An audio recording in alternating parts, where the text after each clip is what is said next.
네, 오늘 시그널 픽은 민주당으로 가보겠습니다. 이재명 대표의 단식이 8일차에 접어들었습니다. 이제는 정말 탈진 상태가 아닐까 이런 우려가 될 정도인데요. 검찰 조사에도 영향을 미칠 수밖에 없을 것 같습니다. 이런 얘기는 이재명 대표의 최측근으로 꼽히는 35년 지기시죠. 민주당의 정성호 의원과 함께 짚어보겠습니다. 어서 오세요. 네, 안녕하세요. 35년이나 되신 사이시군요. 네, 87년 사법연수원에서 처음 만나갔고요. 네. 지금까지 쭉 이렇게 인간관계를 유지하고 있죠. 네. 이 대표님 좀 오다 가다 보시고 이제 건강 상태 체크하실 것 같은데 네. 지금 상태 어떻습니까? 제가 그저께도 한 서너 시간 있었고 어제도 오전에 한 3시간 정도 같이 있었는데 네. 기력이 급격히 좀 나빠지고 있는 것 같아요. 원래 약간 좀 당뇨가 제가 있는 걸로 알고 있는데 당뇨 있는 분들이 단식하게 되면 굉장히 위험하다고 이야기를 하더라고요.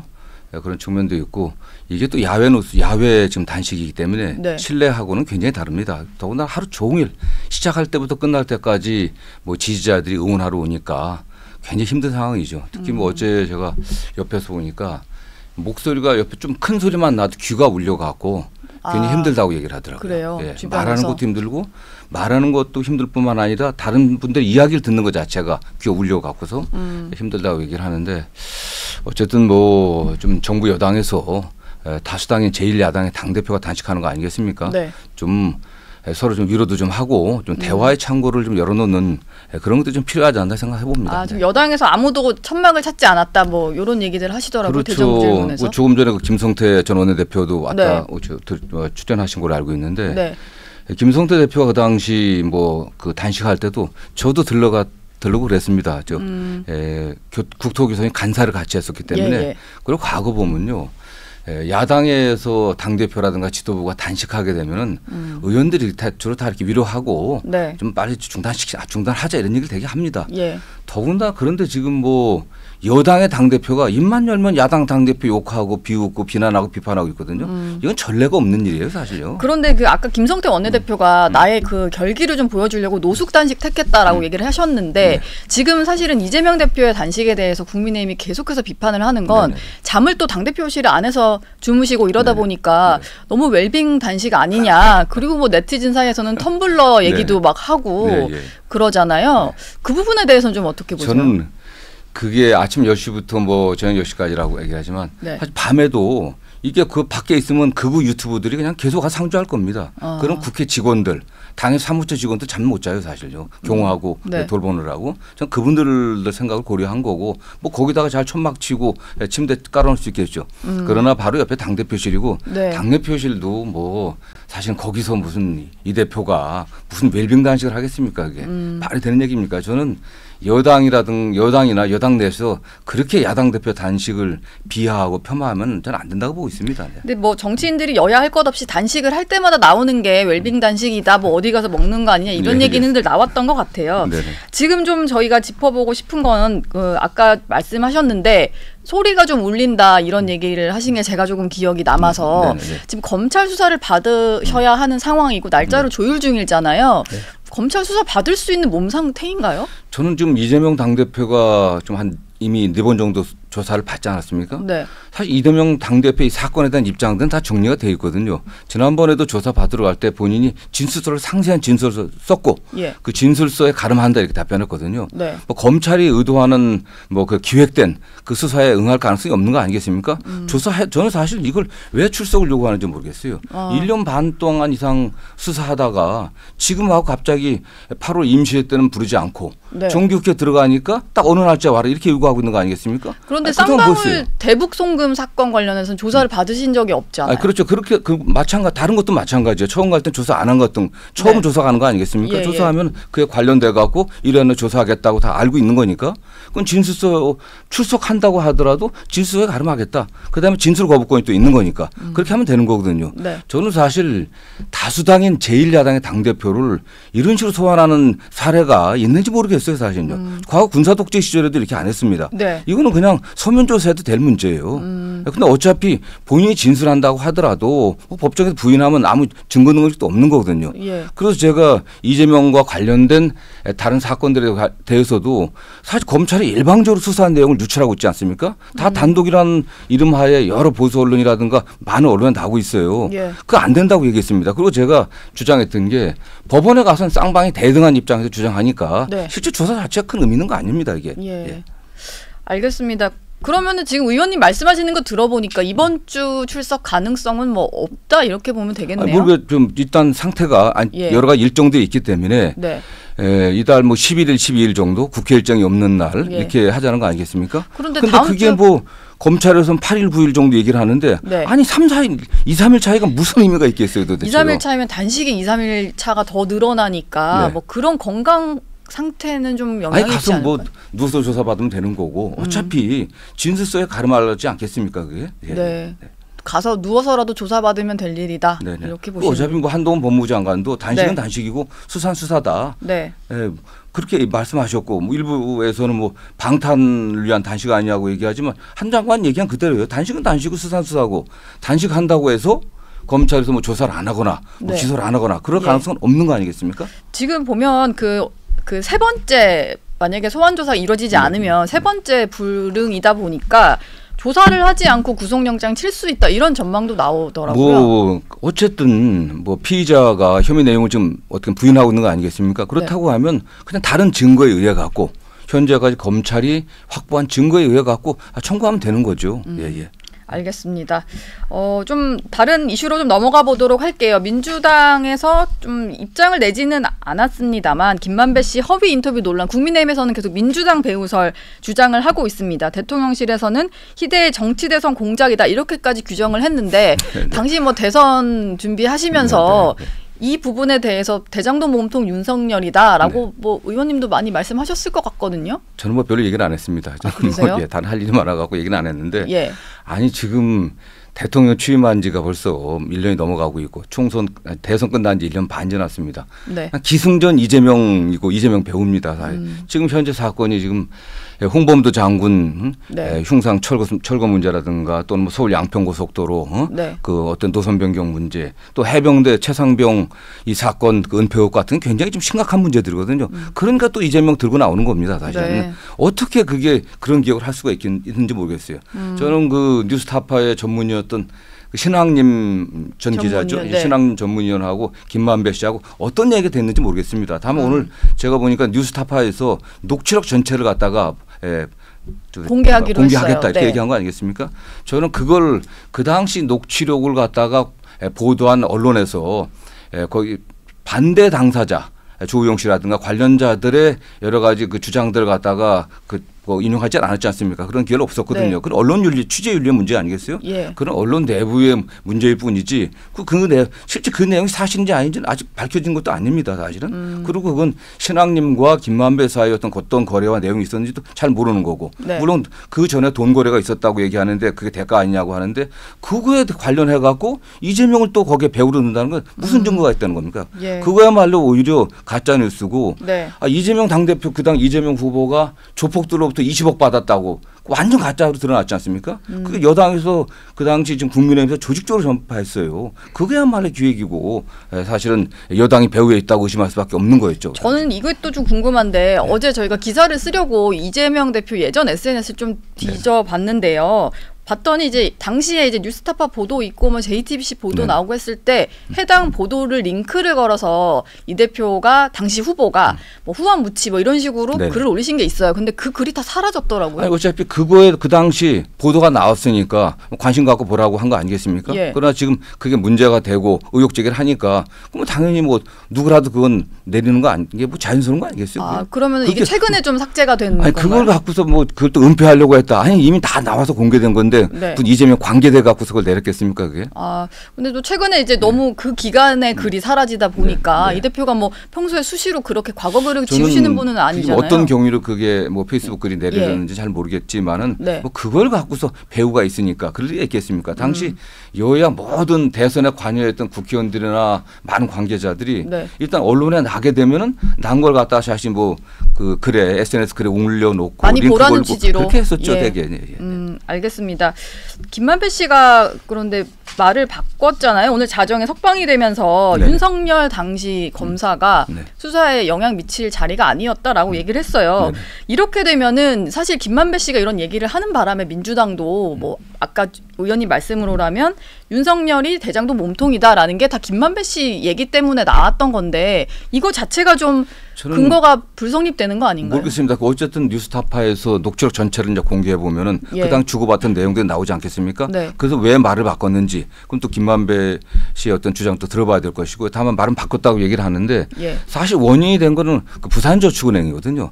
부산저축은행에 관계됐던 조우영 씨 사건을 당시 대검 중앙수사부 이과장이었던 윤석열 검사가 예. 눌러서 봐줬다. 뭐 또 네. 박영수 전 검사장 저 특검이었죠. 예. 박영수 변호사 소개했다 이런 주장들이 있는데 저는 그거하고 관련해서는 대장동이든 부산저축은행이든 민주당이 지금 특검법을 발의해놨거든요. 예. 통과됐기 때문에 네. 통과시키고 저는 특검법 대통령이 수용해갖고 부산저축은행부터 대장동까지 전체 좀 사건의 실체를 밝혔으면 좋겠어요. 오히려 지금 국민의힘이 주장하는 배우설 이거 네. 밝히려면 민주당이 내놓았던 네. 그 특검법 처리하자 이런 네, 입장이신 특검으로 거죠. 통해갖고 부산저축은행부터 과연 윤석열 대통령이 어떠한 역할들을 했는지 네. 관여했는지 안 했는지 이런 거 다 밝혀놓으면 대통령도 떳떳하지 않겠습니까?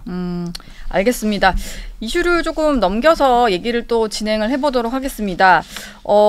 일단은 지금 이재명 대표가 저렇게 있다 보니까 의원들 사이에서는 조금 비명계에서는 단식 명분 없는 거 아니냐, 좀 중단해라 이런 목소리가 좀 나오고 있어요. 뭔가 결집을 하는 것 같기도 하고 좀 쓴소리 하시는 분도 있고 하니까 저게 당내 결집에 도움이 되긴 합니까? 아니 근데 뭐 쓴소리 하는 분들은 늘 있었습니다. 뭐 예. 몇몇 분은 아시는 것처럼 거의 습관적으로 당대표 물러나라 책임져라 계속 얘기하는 분들 계시거든요. 늘 하시는 분들이 예. 한다. 그러나 뭐 과거 당대표 사퇴를 말씀하셨던 그 서른 의원도 어제 저랑 같이 한 뭐 서너 시간 같이 앉아 계셨습니다. 위로하러 오셨고요. 예. 네, 또 여러 가지 단식에 대해서 건강 걱정도 많이 해주셨고 또 이낙연 대표 비서실장 했던 뭐 오영훈 제주지사도 오지 않았습니까? 네. 뭐 전해철 의원도 왔었고 예. 대다수의 의원들은 당이 정말 굉장히 위기다.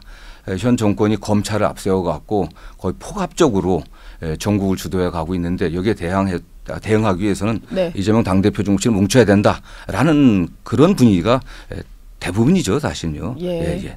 알겠습니다. 대정부 질문 지금 진행을 하고 있는데 윤석열 대통령 뭐 탄핵 얘기가 좀 많이 나오고 어제는 이재명 대표까지 얘기를 하셨고요. 근데 지금 탄핵을 자꾸 입에 올리는 것, 지금 뭐 국정 운영에 있어 좀 실패다라고 하시면서 공세하시는 건 알겠는데 탄핵을 올리는 게 적절하냐 이런 지적이 좀 많아요. 이재명 대표 얘기도 탄핵이라고 표현하지는 않은 걸로 알고 있고요. 네. 어쨌든 대통령이 국정을 일방적으로 운영하고 주권자인 국민의 의지에 반해서 국민의 뜻과는 다르게 정치를 할 때 물러나야 된다 이런 주장들 해왔던 거거든요. 과거도 뭐 문재화 투쟁 때도 그랬고 네.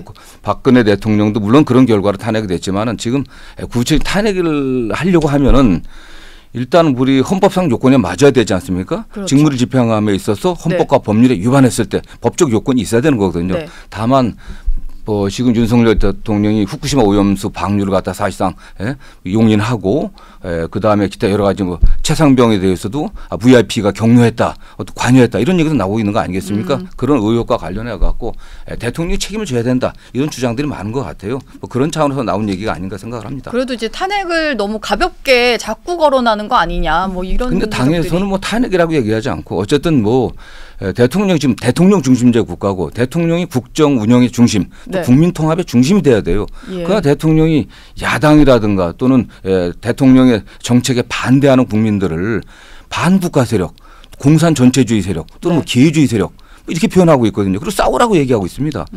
지금 국회 대정부 질문이라든가 예산 결산 심사 과정에서도 국무위원들의 태도가 매우 적대적이고 공격적이에요. 그분들은 임명직입니다. 네. 그러나 국회의원들은 선출직입니다. 우리 헌법 1조가 예. 국무총리가 헌법 1조 1항도 모르시더라고요. 네. 대한민국은 민주공화국이다. 2항이 대한민국의 주권은 국민에게 있고 모든 권력은 국민으로부터 나온다 그랬습니다. 국민이 주인이에요.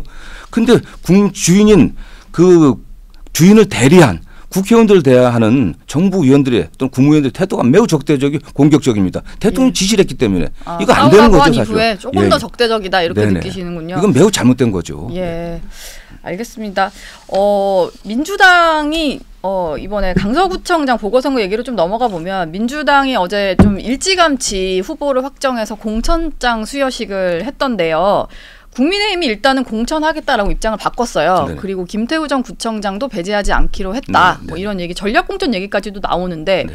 여기에 대해서는 좀 어떻게 보고 계신가요? 민주당에서는 전략 공천을 했는데 뭐 진기훈 후보는 뭐 경찰청 차장도 지낸 분이고 상당히 도덕성과 확장성에서 유능하다 이렇게 평가를 했던 거고요. 또 네. 강서구에 19년 동안 살아왔기 때문에 지역 연고도 확실하고. 그러나 이 강서구청장 보궐선거가 왜 생겼습니까, 사실? 김태우 전 구청장의 범죄 행위 때문에 그런 거예요. 그게 뭐 선거법 위반이 아니라고 하지만 어쨌든 1심, 2심, 3심 대법원에서 유죄 확정 판결을 받았습니다. 예. 유죄 확정 판결을 받은 사람을 채 그 잉크도 마르기 전에 특별 사면했어요. 이건 사실 대한민국의 헌법 질서, 법 질서, 사법 질서를 갖다 무너뜨리는 행위입니다. 그런데 한동훈 장관이 얘기를 한 걸 들어보면 그 공익 신고자로서 인정을 받지 못한 게 이제 절차적으로 이제 문제가 있을 뿐 공익 신고의 내용은 문제가 없다고 판단했다라고. 그 공익 신고 말고 다른 것도 있습니다. 기밀 누설도 있기 때문에 여러 가지 뭐 혐의는 있었죠. 네. 어쨌든 간에 그걸 지금 와서 대법원에서 유죄 확정 판결 받은 그걸 갖고서 그렇게 변명한 건 법무부 장관으로서도 적절치 않은 태도입니다. 사실은 어쨌든 확정 판결된 것이 난 사안이잖아요. 네. 그것 때문에 보궐선거가 있게 된 거고 선거 비용 한 40억 이상 들게 돼 있습니다. 그동안에 또 구정이 상당 공백이 있었고 그런 사람을 다시 공천한다고 하는 것은 정말 후한무치한 일이죠. 더군다나 제가 알기도 국민의힘 그 당원 당규에 의하면은 그 보궐선거의 원인을 제공했을 경우는 뭐 공천하지 않을 수도 있다 이렇게 돼 있었습니다. 과거 민주당이 그랬을 경우 엄청나게 공격받았습니다. 그러나 이것도 이게 무슨 뭐 성범죄 사건이라든가 그게 아니다 또는 뭐 이게 공익 뭐 어쨌든 신고다 뭐 이렇게 고발자로 봐줘야 그렇게 한다. 얘기를 해야 된다고 이야기하지만 그거야말로 그렇게 제가 말씀드린 것처럼 헌법 질서를 갖다 부인하는 거죠. 대법원 판결이 확정됐는데 그걸 정치적으로 사면 내리고 그다음에 법무부 장관이 정치적으로 판단한 거다라고 얘기를 하니까 저게 대통령의 뜻이구나.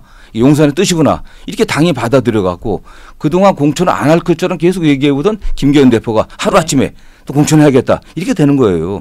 이거야말로 집권 여당이 용산의 뭐 여의도 출장소다. 용산의 하수 아니냐. 이렇게 볼 수밖에 없는 거죠. 네네. 예. 근데 민주당에서는 일단 진교훈 전 경찰청 차장 공천하면서 경선 대신 전략 공천 택하면서 일부 경선 준비했던 후보들 사이에서 반발이 좀 있더라고요. 아니 전략 공천은 그야말로 전략적 판단을 한 건데 뭐 후보자들이 11명 이상 나왔습니다. 어떤 민주당이 약간 유리한 지역이기도 하고 그런 측면에서 여러 명이 나왔는데 당에서 여러 차례 여론조사도 했고요. 경쟁력들이라든가 확장성들 또 도덕성 검증들 이걸 통해 가지고 좀 추렸지만 역시 경선을 하게 되면 또 경선의 후유증도 큰 겁니다, 사실은. 오히려 이 기간이 너무 짧기 때문에 경선의 후유증을 극복하지 못하면은 우리 선거에 패배할 수도 있거든요. 그런 의미에서 일부 후보자들의 불만이 있었지만 도덕성의 측면, 그 다음에 확장성의 측면 그런 면에서 당선 가능성이 진기훈 후보가 가장 높다 이렇게 평가를 했던 거죠. 네네. 지금 민주당에서는 이번에 강서구청장 보궐선거가 총선 전초전이고 여기서 정권을 심판하는 결과가 나타날 수 있다라고 보시는 거죠? 그렇게 그게 어제 이재명 대표가 되게 그렇게 강하게 말씀을 하시죠. 선거 하나 갖고서 정권 심판까지 얘기하기는 좀 너무 확대된 것 같고요. 다만 어쨌든 현재의 민심을 바라볼 수 있는 바로미터가 되지 않겠습니까? 저는 그런 면에서 굉장히 중요하다고 보고 있고요. 저는 그렇기 때문에 여당도 어쨌든 이 보궐선거에 책임을 져야 되고 원인을 제공한 그 전임 구청장 김태우 구청장 공천하려고 하는 거 아니겠습니까? 그렇기 때문에 여야가 뭐 총력을 다해서 뭐 선거를 치르겠죠. 그래서 시민들이 평가를 할 거라고 보고 있습니다. 그러면은 선거 결과가 나왔을 때 여튼 전략 공천 결정한 건 당 지도부고 이재명 대표의 공천이라고 볼 수 있잖아요. 그렇기 때문에 선거 결과 나왔을 때 이 대표 만약에 결과가 좋지 않다면 가정이지만 이 대표 책임론이 또 그때 와서 불거질 수 있지 않을까요? 저는 이거 관련해서는 여야 지도부가 다 책임론에 지는 쪽은 다 책임론이 나오지 않겠습니까? 만약 제가 보기엔 오히려 여당 같은 굉장히 리스크가 클 겁니다. 김기현 당대표에 대한 뭐 국민들의 어떤 지지도는 높지 않고 하는 이런 상황에 또 매우 거칠게 지금 그 언행이 굉장히 거칠거든요. 예. 그런 측면에서 만약 이번은 공천 강행해갖고 여당 실패한다면 굉장히 책임이 커질 수 있겠고요. 네. 다만 뭐 이재명 당대표 같은 경우는 물론 뭐 그런 주장이 있을 수 있겠지만 뭐 크게 문제될 거라고 보지는 않고 있습니다. 어쨌든 이재명 이게 대표보다는 김기현 대표 책임론이 더 크겠죠. 타격이 클 것이다. 네, 알겠습니다. 여기까지 듣도록 하겠고요. 오늘 시간이 너무 빨리 지나갔는데 다음에 또 모시도록 하겠습니다. 민주당의 정성호 의원이었습니다. 감사합니다. 감사합니다.